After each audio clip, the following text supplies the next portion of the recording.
car? Yeah. Where are you going? Just outside Oxford, a little village called Hinton in the Hedges, staying in a converted barn on a farm. Lovely. Yeah, it looks nice on online. When are you going? Wednesday, coming back Friday. Mm-hmm. Where are you going? What? No, that was just the recording of your conversation, which is now live on YouTube. Oh Shut up. The whole world knows. Well, good evening, everyone, and welcome back to Chasing Lullabies. Delighted to see you all here. I've just put you on mute, but please feel free to unmute yourselves at any time that you wish. Just so you know, I'm on a machine that is not doing too well at the moment. So if the webcam fails, then just give me a quick shout to let me know that I need to go back. Okay, so what tonight is, it's really kind of building on the concepts that we introduced last week. And there were two main conversations that we had, last week, or two main topics that we explored. One was about this face that we found within the tabernacle, this seeming maybe representation, metaphor for a face of God, that we saw that there was the brain, which was the ark, one eye being the menorah shining out its light, another eye being the table with the showbread, because the bread's on show. Then we had the incense altar being the nose, and then the copper altar for those, we're not going to say it too loudly about sacrifices for Suzanne's sake, but the sacrifices for the mouth. Okay, so then we had this face and this idea of face, that there's a face there emanating from the tabernacle, and we talked about when a face shines, and a face shines when it smiles, and sort of recasting this experience of going to God's house, going to shul, is seeking out the smile of our Maker. That was one part. And then another part, the next part that we took this to, was to notice a motif that is located within the tabernacle, almost uniquely so, and that is the motif or the design of the cherubim, the cherubs. In actual fact, the cherubs are in three different locations. One location is on the overarching canopy of the tabernacle itself, on the tent.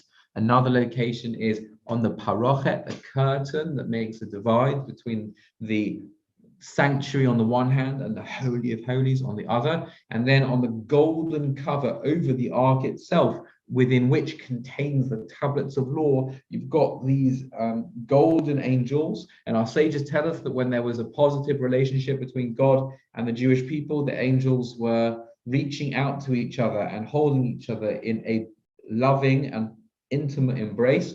And when God and the Jewish people were separate, so then the angels were turned back to back, almost like a partner or a husband and wife, two people that love each other, that when they are focused on each other, when they are in a loving place, then they're facing towards each other. When they are at odds with each other, then they're facing away from each other.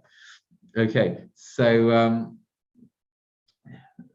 by the way, the Medrash tells us something quite interesting about that very idea, that at the time that the Romans broke into the temple to destroy it and to ransack it, so you would have imagined that this is a time of distance from God, where, so to speak, the relationship is broken down, and therefore the angels are facing away from each other. Actually, the Medrash tells us that the angels were locked in a loving embrace, that somehow, despite the destruction, God was still intimately linked into his people. Something interesting to bear in mind. In actual fact, in today's daf, in today's page of Talmud, so it was discussing the different verses in the Tochacha, in the admonition, one of the scary parts of the Torah, where God tells the Jewish people all the curses that will befall them when bad stuff, when they do bad things, so then bad stuff will go around to them. and it's not comfortable reading. And there was two interesting things there that I thought would be interesting to share, just in that context that we're talking about now, when God seems to hide his face from us, as God says, Ani anochi astir astir, I will surely hide my face. So it says there, but nevertheless, will still keep an arm outstretched over the people of Israel. So even though he's turning his face away, somehow he's still keeping his arm around us. It's a very comforting idea.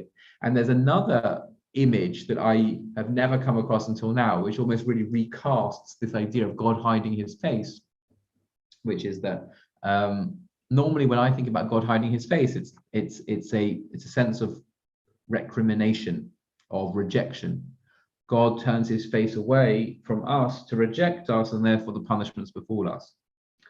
In today's stuff, there is a verse that's quoted here that from Rabbi Yochanan, I believe, that God hides his face in order to cry. So he's not turning his face away in order to reject us. He's turning his face away in order to cry over the breakdown of the relationship, and actually over the punishment, which is just a natural consequence of our foibles and our failings. So normally we think about it as a rejection. Here it's actually a celebration almost of the relationship. I feel so deeply about the relationship that I need to cry. And once again, this is all linked into that face. That what is the metaphor that is used to describe our relationship with God? Coming back to the first topic, it's face. Face. I'll hide my face from you rather than shine my face towards you. There's a very interesting continuing sort of metaphor within the Torah of God's face and how God turns towards us. If we have time, we'll come back to face at the end of today, but I want to share with you a real mind-bending investigation of these cherubs. We noticed, and for me, this is possibly one of the deepest, at least jumps into a really different world of understanding Torah than I've seen in a very long time. I came across it recently. Again, it's from Aleph Beta, it's from Rabbi David Foreman, but let's see if I'll probably put a little bit of my own stamp on it. All the good stuff is from him, all the slightly spurious stuff is from me. But when I saw this, I was absolutely just really blown away. So let's build this together. We noticed last week that where do the cherubs appear in the Torah other than in the tabernacle? And we said that they appear at the gateway to the Garden of Eden, that the Garden of Eden is blocked by a cherub with a sword, with two cherubs with a flaming sword rotating between them, and it bars the way between the outside world and Eden, which is some sort of representation of an approach to God, a closeness to God.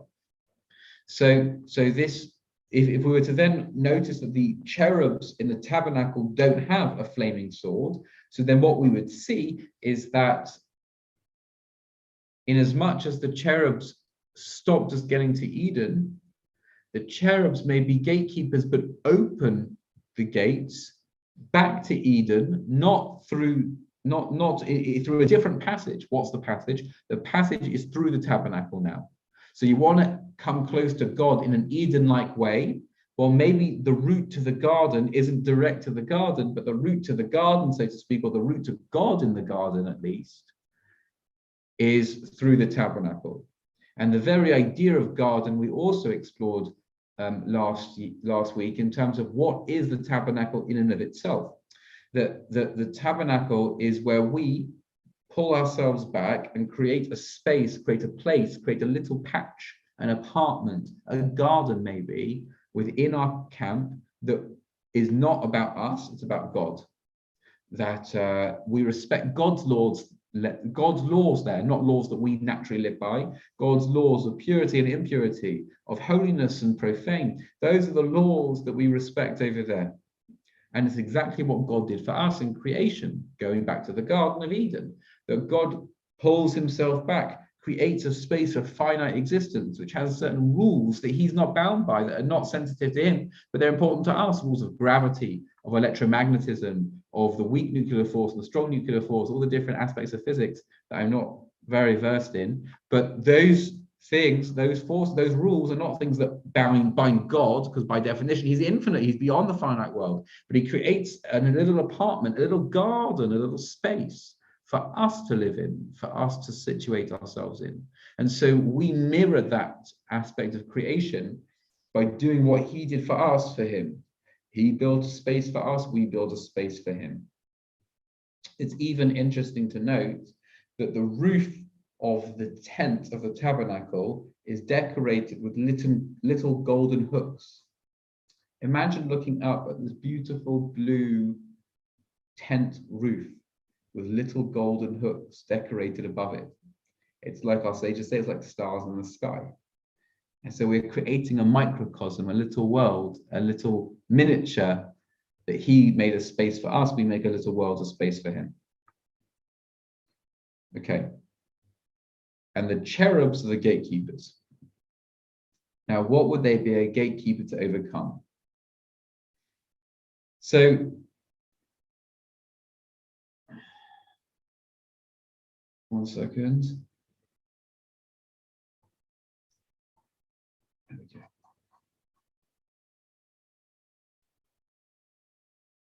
The cherubs might mirror, just as they mark a boundary in the different spaces of the tabernacle, because there are three sets of cherubs, as we said.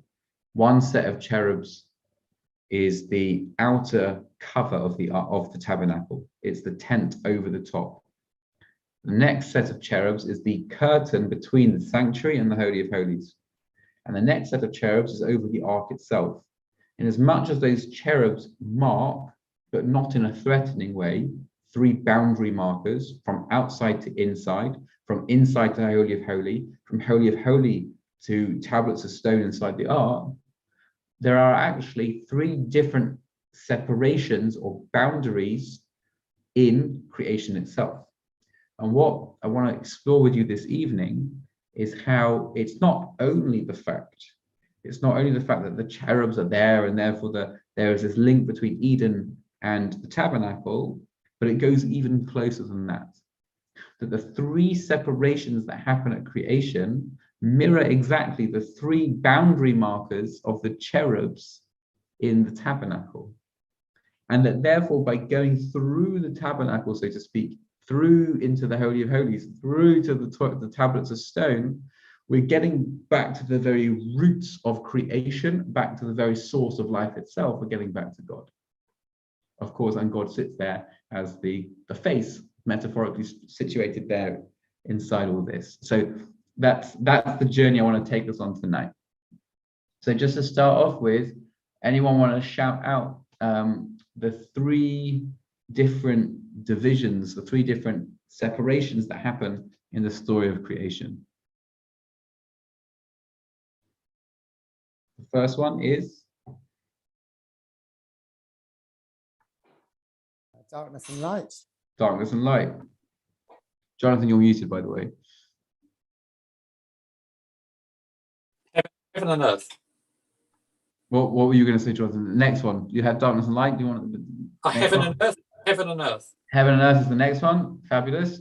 So the upper waters and the lower waters. That's And then how about land and sea? So there's two different languages there. I'll just let me pull that up for you, because there's the language of separation is of Havdalah. Like that's what we say Havdalah at the end of Shabbat, that we're making a separation between Shabbat, which is the holy, and the rest of the week, which is not holy, which is profane.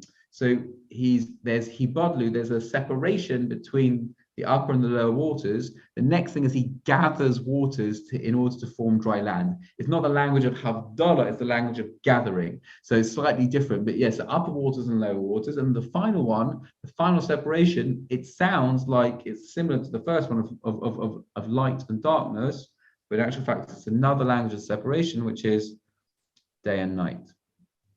So if we were to look at that together in the text, we're looking for that language of Havdalah, of separation. So we should see over here, Bereshit bara Elohim es hashamayim es haaretz. In the beginning of God's creating, he created the heavens and the earth. The earth was all darkness and void, and God said there shall be light.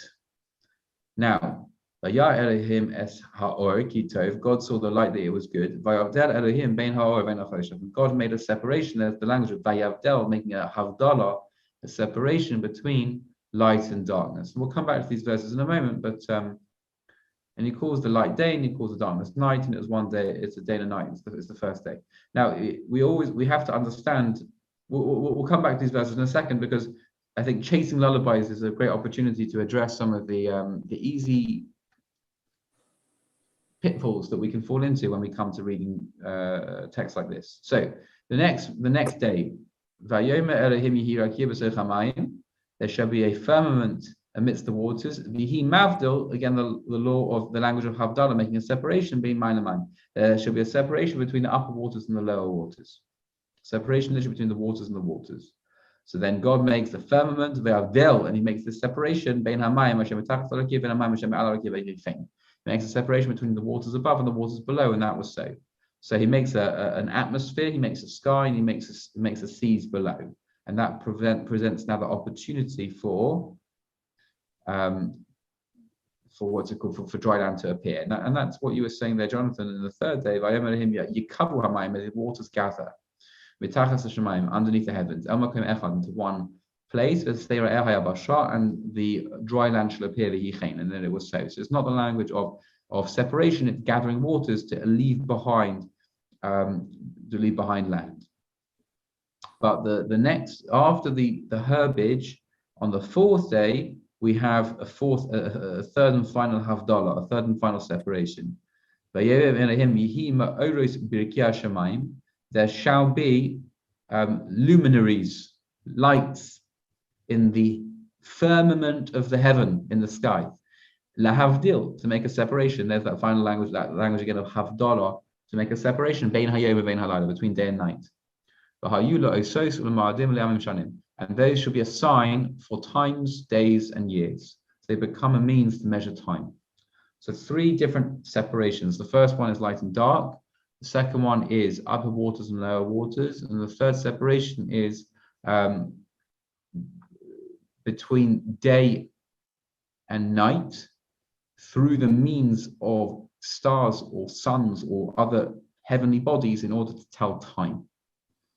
There should be a separation between day and night. Okay.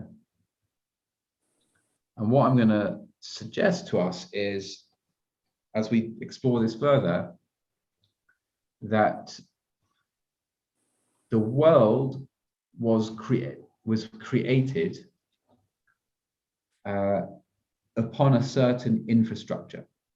So, sorry, before we even get there, I'll just say that the three separations that are there in Bereshit, that are there in the creation, will be what we have to overcome in order to return back to sort of primordial source. We have to get back to God. And so we're going to have to go through those three separations as marked by Kruvim, as marked by cherubs, to then get back to God. Now, let's just think a little bit about how to read the book of Bereshit, or at least the first part of Bereshit about creation. Many people, for a couple of hundred years at least, but certainly since modern cosmology has given us much greater insight into the beginnings of the world, the beginnings of the structure of the universe, many people find the Torah very problematic to learn and to read. How can I reconcile the Torah's account of creation with science's account of creation?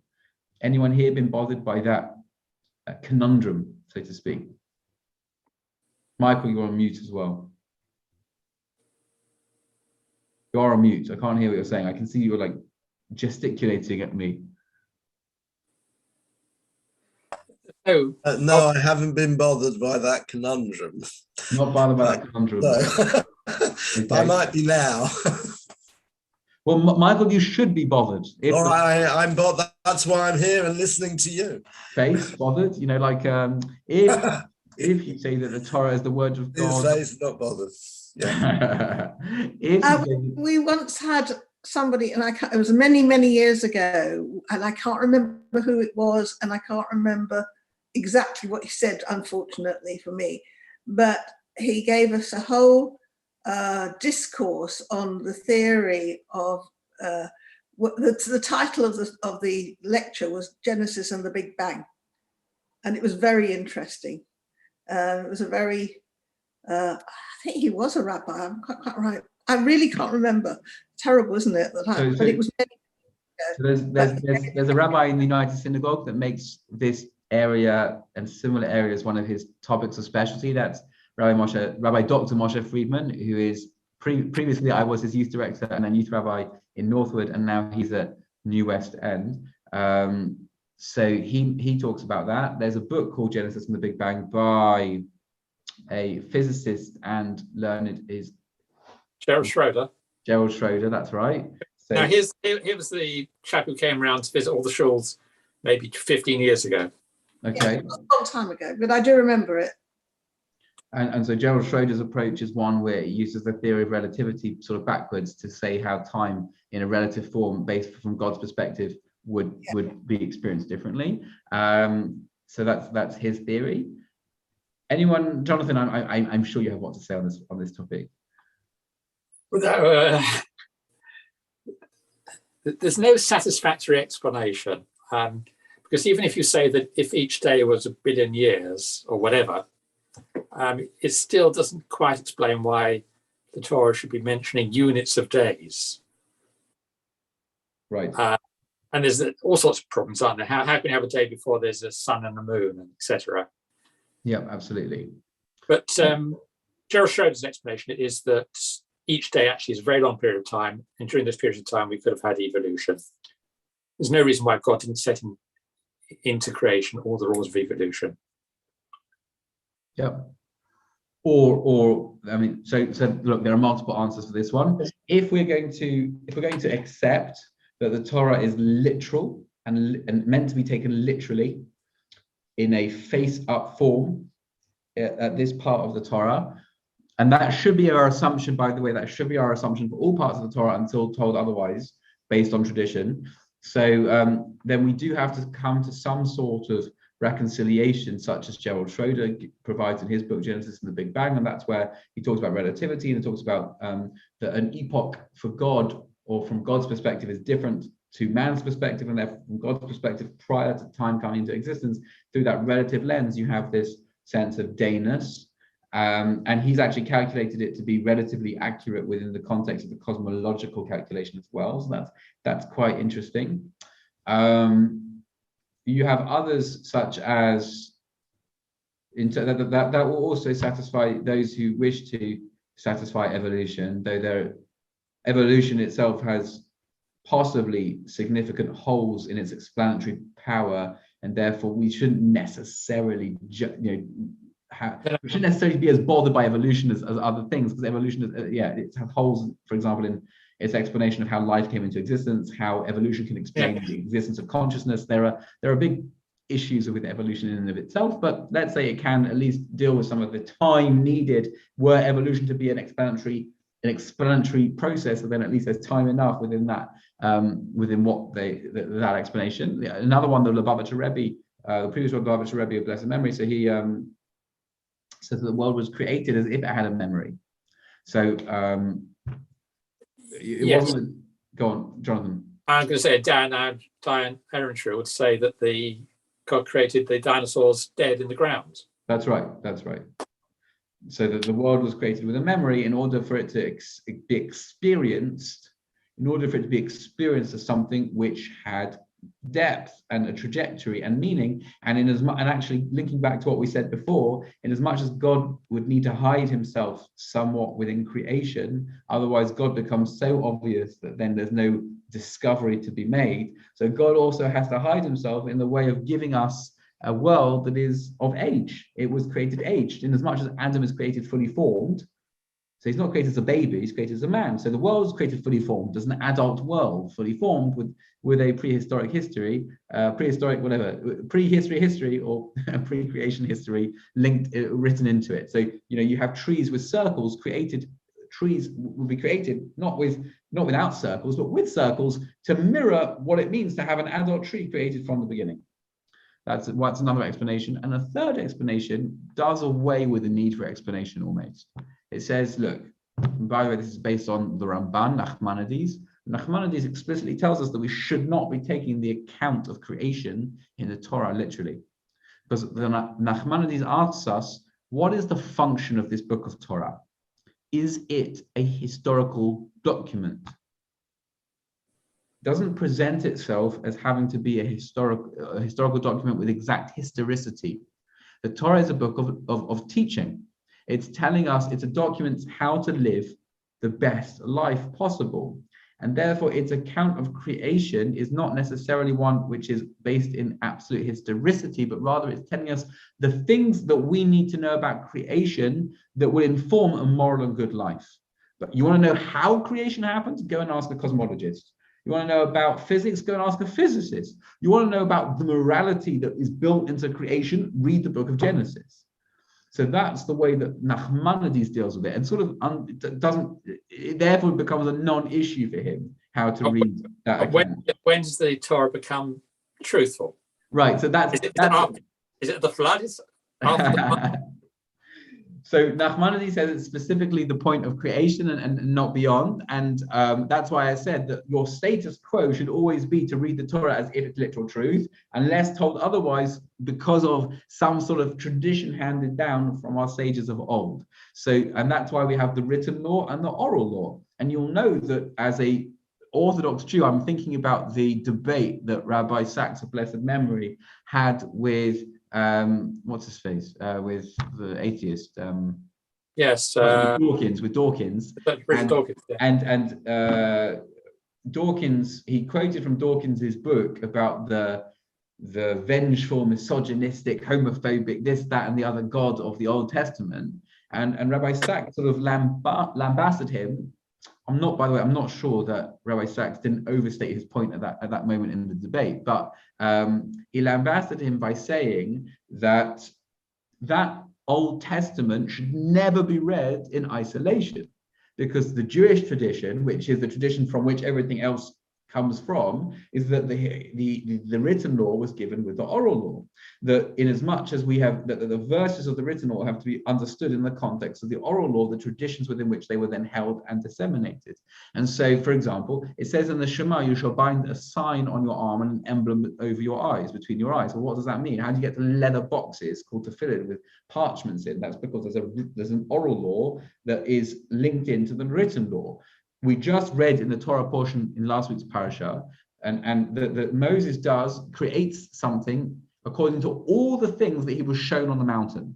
It's explicitly telling us that Moses was shown a blueprint of the tabernacle on Mount Sinai, which isn't recorded in terms of its detail in the written law. It's referred to in the written law. And this is the understanding that we have the oral law that sits alongside it. So therefore, to answer your question, Jonathan, when do we take the written law non-literally? When the oral law tells us not to.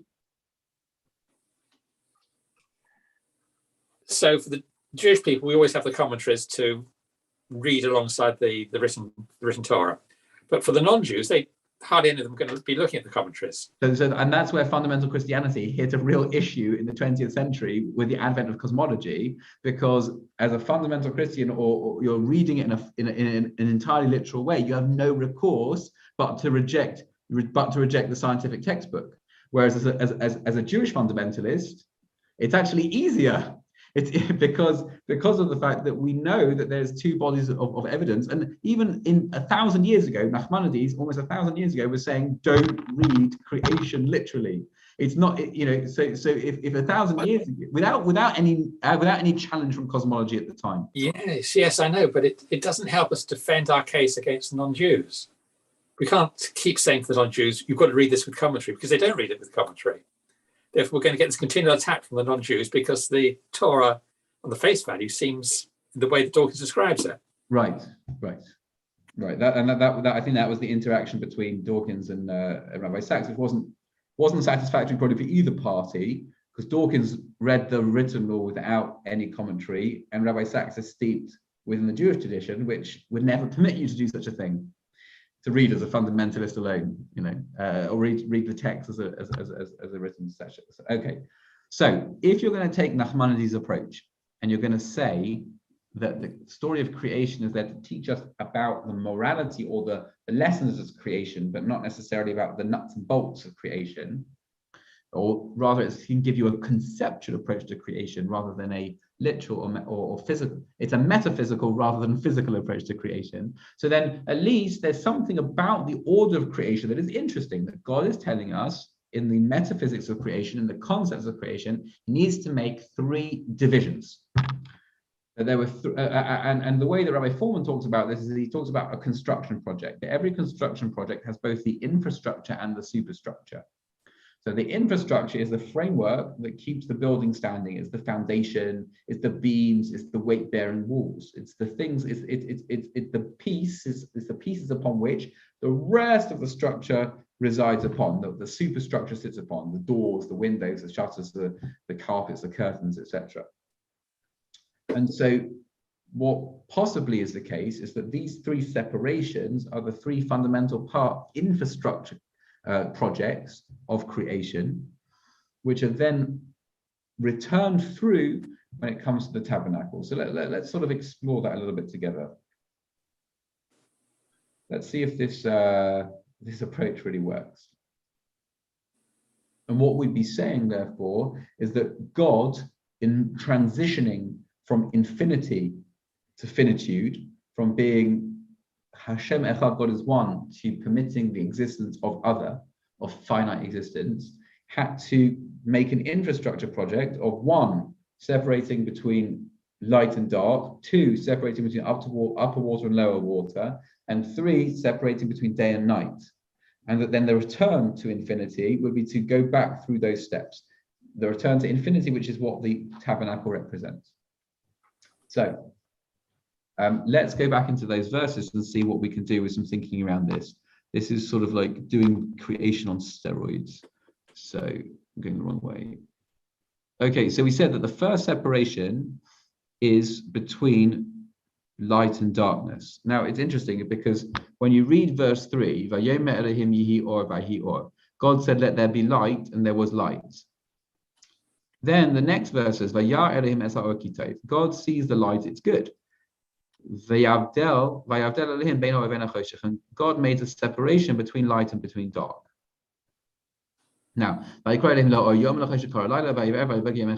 calls the light day, and he calls the darkness light. He calls the light day and the darkness night. And it was evening, it was morning one day.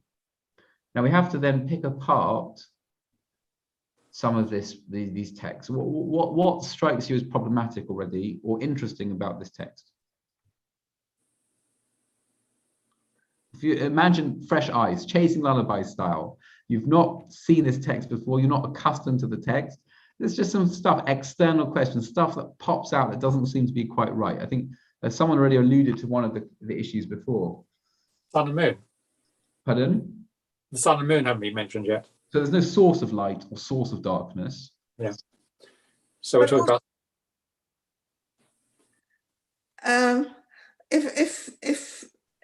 If he said the light was good, why did he make darkness as well? Right, and actually, within your statement there, Rena, you've already, I think, intuited something about this verse, is that darkness is a real thing. Darkness here is not the absence of light, because if it was the absence of light, you wouldn't need to make a separation between one and the other. It's almost like they're mixed together. And that darkness is an entity in as much as light is an entity. Otherwise, if you've created light, then darkness is not. Normally, we think about darkness as the absence of light. Why do you need to separate the two then? It seems there's something called darkness that needs separating. It was darkness. The second verse says there was darkness everywhere, and then God created light and said light was good. But he didn't dispense with darkness. He left the darkness as well. He left the darkness as well, and the darkness is therefore an entity. It's something. So that's interesting as well. That challenges our perceptions of darkness. Normally, meaning I could have read these verses up until the separation part as there was no light. Ergo, there was darkness everywhere. God creates light, and so now there's not darkness everywhere. But that doesn't seem to be the case, because to separate light from darkness would mean there was darkness because there was something called darkness in creation. God brings something else called light into creation, and they mix together. They're two real things mixing together, and then God has to separate the energy or the thing called light from the thing called darkness. The final thing, which is slightly puzzling, is something that I think someone mentioned before, is that now God calls the light day, and he calls the darkness night. And so that's interesting because there was no time at this point in time. It's similar thing to there not being any sun to create light or to generate light or what have you. There's also no such concept as time yet. So if we're going to allow for some anthropomorphization of the text, because it's teaching people who think in people terms, and therefore the day and the night label, it's not that we can put it to one side, but we can at least acknowledge that it's speaking in our language. If we're going to try and put it back into God's language, what God's communicating to us, that there was something called a matter or a thing that was darkness, or a matter or a thing or an energy that was lightness, and those two things were necessary at the very beginning of creation. In your maybe like either brief or very extensive knowledge of cosmology or physics, or is there anything in the world of physics that sounds sort of relatively similar to the idea of darkness, a thing called darkness and a thing called lightness that is necessary for the fundamental building blocks of creation or universe or matter? Well, the stars and the heavens. But so that's the stars and the heavens. That's all matter that is within the realm of stuff that we see and can detect. But there's also, has been for a long time, I think, in the world of physics, the suggestion of dark matter, of matter that is okay, not, yes. or antimatter. Yeah. Right, and some maybe there's some suggestion in what the Torah is describing about creation, that one of the fundamental infrastructure projects of creation was to make a division between the energy that we normally engage with in terms of the standard model, and the dark matter that is weight but is incompatible with light, and that initially they were mixed up, and in order for finite existence to come about, the right energy parameters had to be created. It sounds wild, okay, but go with me for a second. It sounds wild. Okay. So that's the first stage. Let's have a stage within which energy can allow finite matter, can allow matter to come about. Let's have the situation that the energy can support that. What's the next separation? The next separation is in verses 6 to 8, that God says there should be a firmament or rakia, heavens between the water above and the water below. And God makes that separation. It sounds like God is creating a sky to exist between the oceans below and the water vapor above. And if you're a human being, what's the significance of this? If you're a human being, we don't really care about the sky, but what we do care about is having somewhere an environment that we can exist within. So now God's talking to us in human terms again. So just like the language of day and night in the first part of the creation account, which is a human terminology, the language of sort of heavens versus oceans, sky in the middle, that's human terminology. But what's the concept that we kind of want to pick out?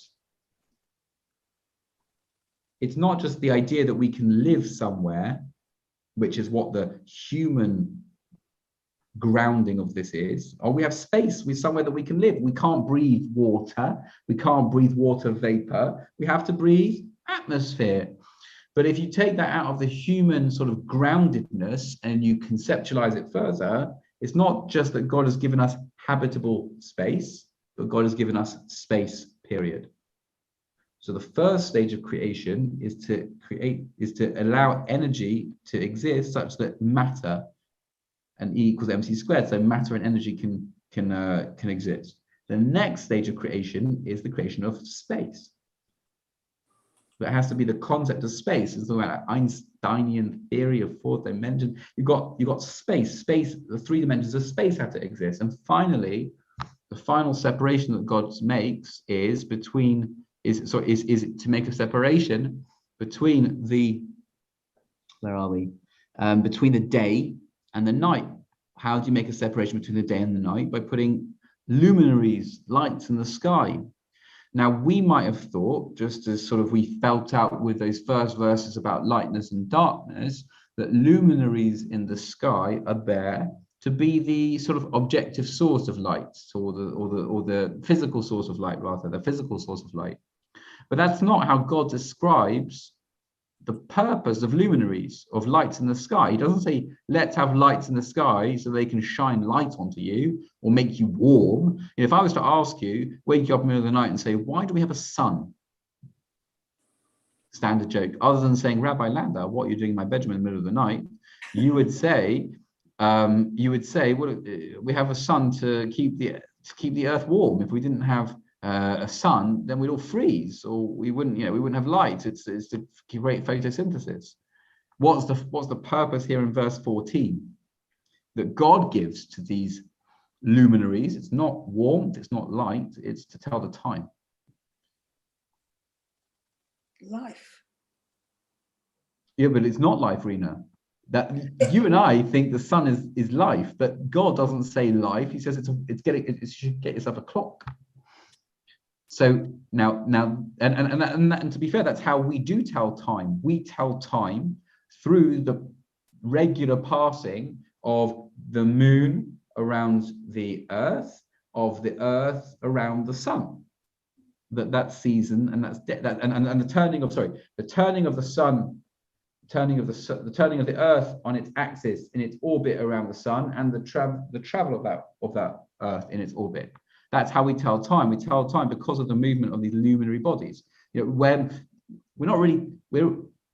what is time? I mean, what is a measure of time? When you say what's the time, you're only talking about you're asking, where are we in terms of our orbit and transitioning around our axis as an earth in relationship to our axis around the sun, and maybe you might be also talking about where is the moon in relationship to us. It's a relational question. It's not like I'm measuring out units of something real necessarily.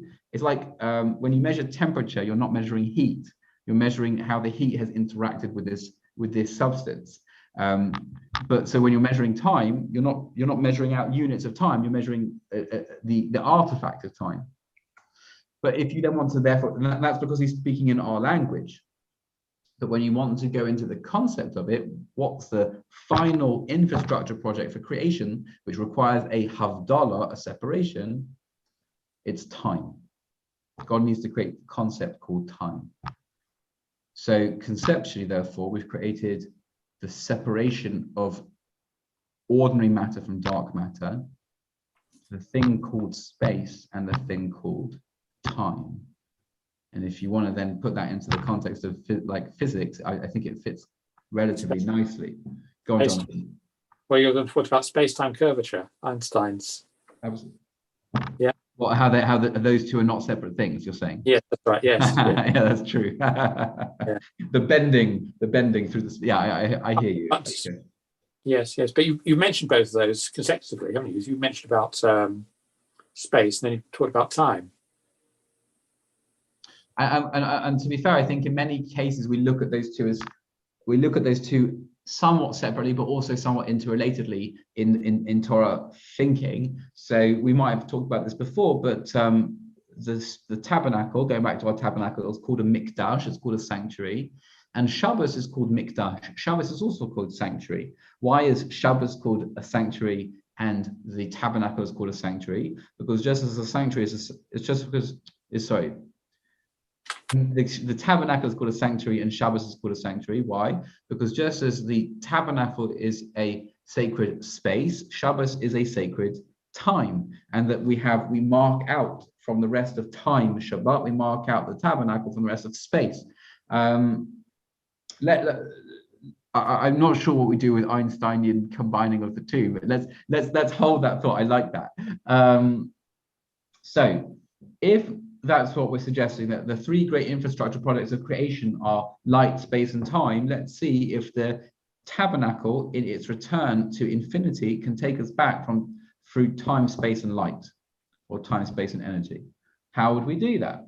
Well, let's think about those Kruvim. Let's think about those guardians of separation, those markers of separation in the tabernacle itself. If you're approaching the tabernacle, and remember, this is sort of theoretical because there's only one person that's ever going to be able to do this journey fully, because it's the high priest, but it's a theoretical journey at least.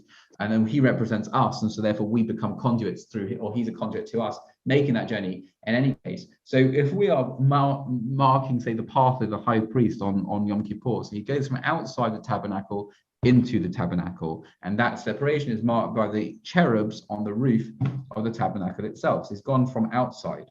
Now outside the tent, he can see the sky, he can see the stars, he can see the moon, he can see the sun. Inside, there's no longer direct vision of the sky, essentially blocking out a measure of time.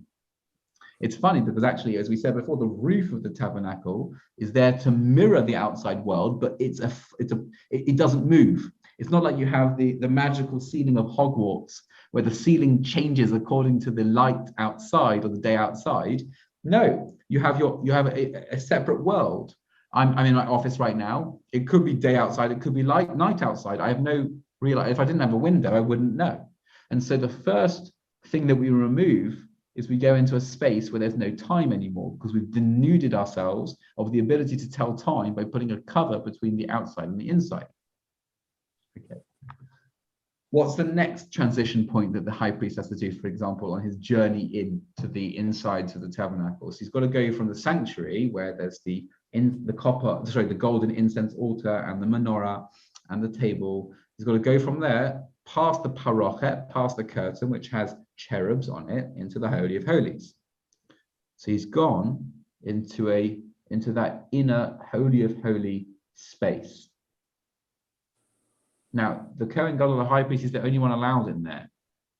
He's the only person allowed in there. What happens if someone else would go in there? They would die. It's a space that is inaccessible to them. So in other words, beyond that second partition, there is no habitable human space.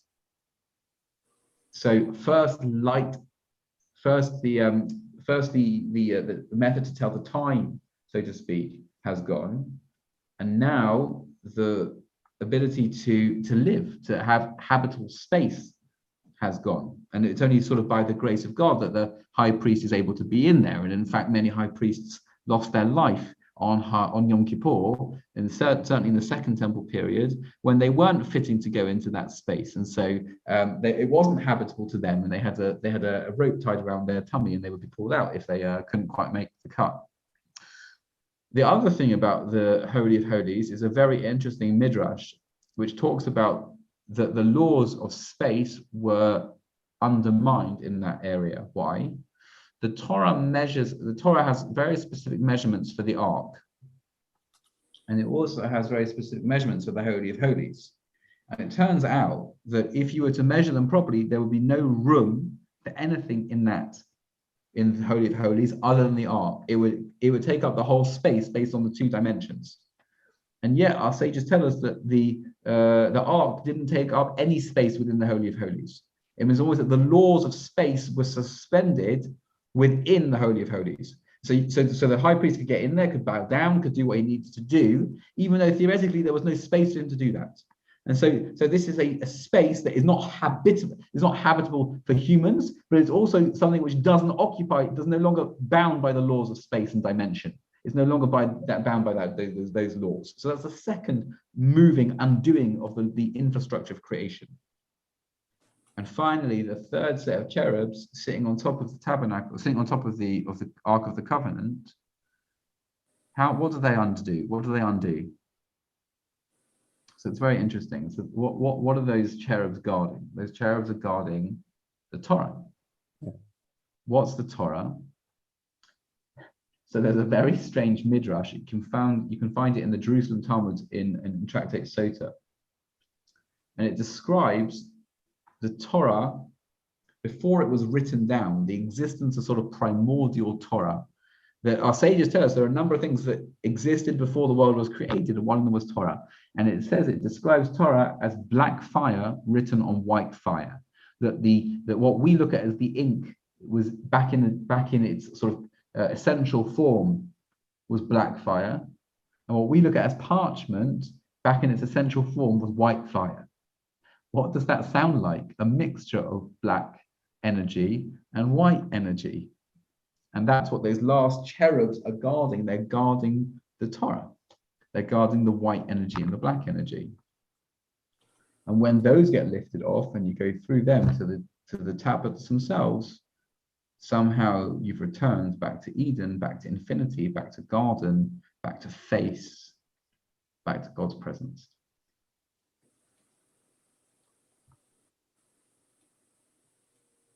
It's that last part which is special, going to the Holy of Holies, because just being inside the Mishkan or being outside Mishkan, you can achieve that, as you say, you're achieving it now by being inside your study. But it's that last part where we can't go in, where nobody can go in apart from the high priest. Right.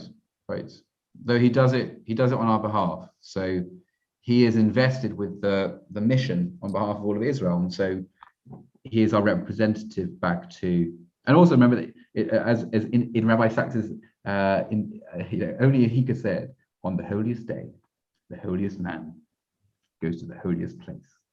And there is that sort of combination of all those different parts which afford us ultimate access back to Yom Kippur. And we probably spoke about this in the past, but what does the high priest have to do? Okay, let me finish with one idea. Okay, I'm going to pull back and I'm going to address your point, Jonathan. But how does this link up with what we said last week about face? Because you could have come back to me and said that the face discussion is heretical. The face of God, we've been talking about God as infinity, God as the architect of creation, a being that's totally beyond. And now you're going to tell me there's like some anthropomorphism of a face in a tabernacle? How can God both be here and not here? How can God be sort of both smiling out from the tabernacle and also not here? He's not in creation at all. He's infinity. He's beyond. I'm going to cut a very long idea short and say, to be honest, that's exactly the way that we probably encounter our own existence. So I mentioned this in passing earlier, but there is a real mystery that science has almost nothing to say about. A mystery of functioning of humanity, that the very fact that we're talking about it is itself wonderfully mysterious, and that's the mystery of consciousness.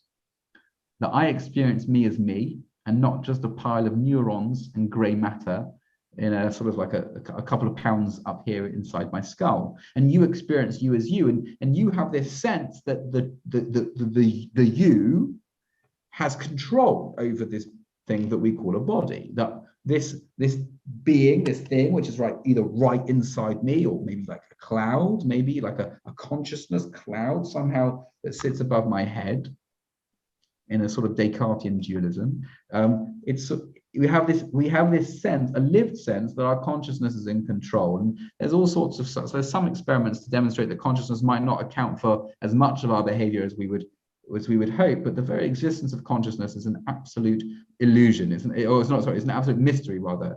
And it's remarkable that we can put men on the moon, or people on the moon, but we can't explain how we thought to do such a thing. And we're talking about thinking, so that means there's something about me that does thinking, that does experiencing beyond thinking. So it's almost like there's this sort of cloud hovering above us, which is our best self, our true self. So there is a part of us which feels entirely metaphysical, despite us being physical beings. So we experience the world like that. So that sort of paradox one might find in the tabernacle itself, that God is a metaphysical being that has some metaphor, representation within the tabernacle. And where do we find the brain component in that face picture? It's in the Holy of Holies of the Ark. How does God speak to us? He speaks to us as a cloud above the cherubim in the Ark, above the Ark in the Holy of Holies. He appears as this cloud. It says, my Shekhinah, my divine presence, will appear to you, will talk to you as a cloud from between the cherubs, from between the gatekeepers. Just as we experience ourselves, our consciousness is a cloud almost. And what happens, and here's the final part, which is just, again, mind-blowing. Jonathan, on the holiest day, the holiest man goes into the holiest place with an incense pan. That incense pan creates ash, creates smoke, creates a cloud. And the language of the Torah and Parashas Achrei to describe this is that our cloud mixes with God's cloud and is covered by it. That our representation of consciousness combines with God's representation of consciousness or presence on that holy day, and they come together as one. That's what can be achieved, at least in sort of some representative form, that we pass through the guardians, we pass through the cherubs, and our consciousness melds with God's consciousness to regain something like Eden. Does the cloud, I thought the cloud was outside the tabernacle. Is it in, you're saying it's inside? There's a pillar, I believe outside, but I think in terms of the verses that talk about God talking to us, he says, I will appear to you, Moses, from the clouds in the ark itself. Let me get the verse. Well, but Moses can't go into the Holy of Holies. He went in for the first 7 days, I believe. He's doing the job of the high priest. I think so. I think so. No, remember, Moses was living in there. Moses was, well, we have to talk, where was Moses? I have to get that one clear for you.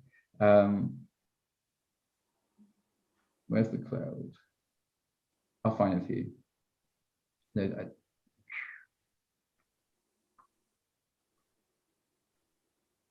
anyway, I'll find it. Let me see. Do you want to do it now? Let's do it now. I'm not going to do it now. I'll send you the verse, Jonathan. Please, God, lean it there, or you'll find it for me. 1 second. I will speak from.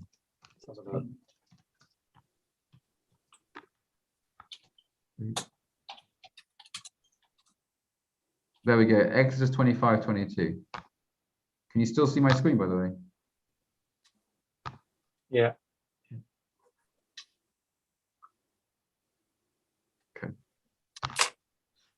Thank you, my friends, for joining me on Chasing Lullabies.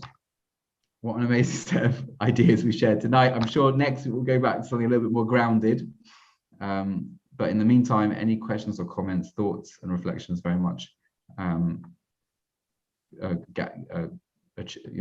very much welcome. Jonathan over here, Exodus 25:22. Then I'll meet with you and I will part to you from above the cover, from between the two cherubim that are on top of the ark.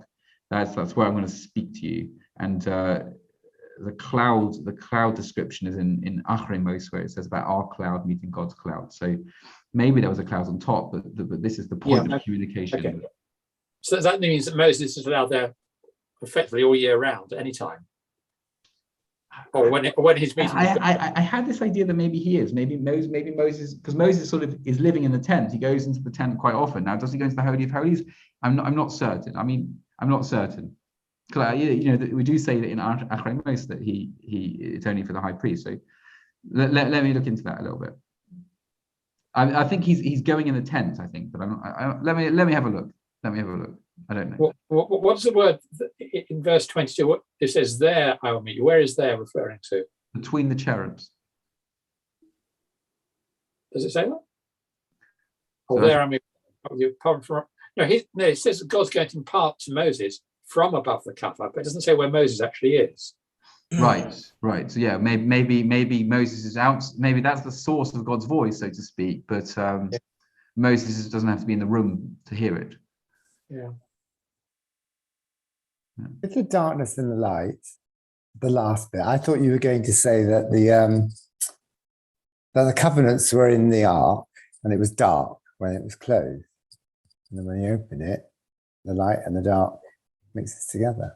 But I think your explanation was probably better than that.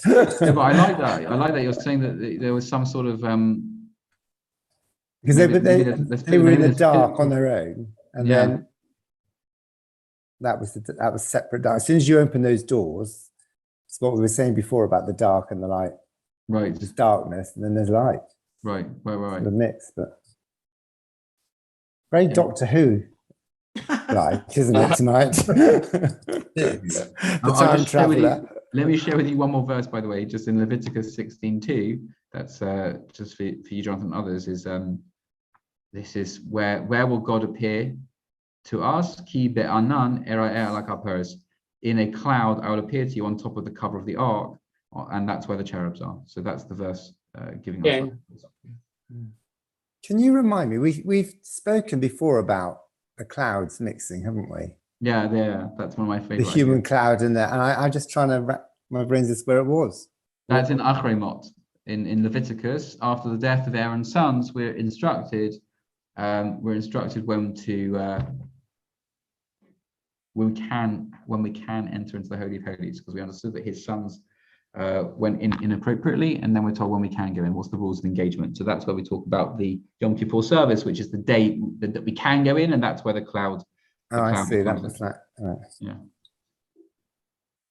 Yeah, I remember. Thank you very much. Thank you, everyone. Thank you. Very good. Good night. Thank you, Thank Rabbi. you. Lovely It to was see you, good Irina. as Love to see always. everyone. I Good. don't know if I'll be able to get to sleep now. I'll be trying to work it out in my head. Thank you. Yeah, very cerebral, the whole thing. Yeah.